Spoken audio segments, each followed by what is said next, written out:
Hello friends, अस्सलाम वालेकुम। Welcome to आसी टीवी। फ्रेंड्स, पूरी दुनिया में हर साल तकरीबन 42 लाख लोग फ़िज़ाई आलूदगी से मुतासिर होते हैं और बहुत सारे लोग जो हैं वो अपनी कीमती जानें गंवा बैठते हैं। हालांकि इन ममालिक में फ़िज़ाई आलूदगी का तनासुब पाकिस्तान से बहुत कम होता है। आजकल लाहौर और पंजाब के दीगर शहरों में एक स्याही माइल धुंध छाती हुई नज़र आती है। ये धुंध क्या है?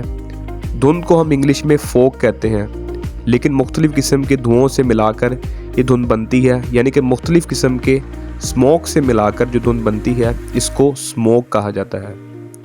इसमें मुख्तलिफ़ किस्म के धुएँ शामिल होते हैं, जैसे कि फैक्ट्रीज़ का धुआं, गाड़ियों का धुआं, भट्टों का धुआं और आजकल जो धान की कटाई के बाद खेतों में आग लगाई जाती है इसका धुआं भी शामिल होता है और ये फ़िज़ाई आलूदगी की एक बड़ी वजह बनता है।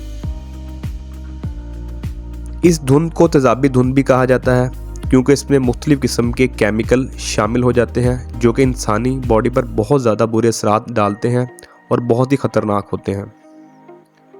बहुत ज़्यादा देर स्मोक में रहने से सांस लेने में तकलीफ़, इसके अलावा गले में खराश, खांसी, सीने में जलन, दमा और अस्थमा जैसी बीमारियां शामिल हैं। इसके अलावा स्मोक हमारी आंखों पर बहुत ज़्यादा बुरे इफ़ेक्ट डालती है, आंखों में रेडनेस और एलर्जी की एक बड़ी वजह बनती है। उसके अलावा हमारी स्किन एलर्जी को भी जो है वो मुतासिर करती है स्मोक। इसके अलावा स्मोक हमारे फेफड़ों को बुरी तरह मुतासिर करती है और क़ुव्वत मुदाफ़ियत को कमज़ोर करती है।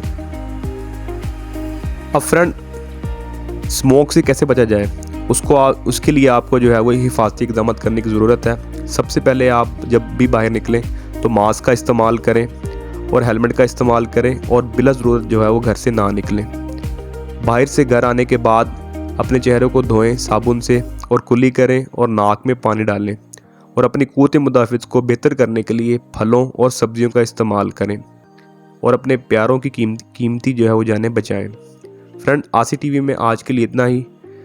तो वीडियो को लाइक कर दें और चैनल को सब्सक्राइब कर दें। Thank you. अल्लाह हाफिज़।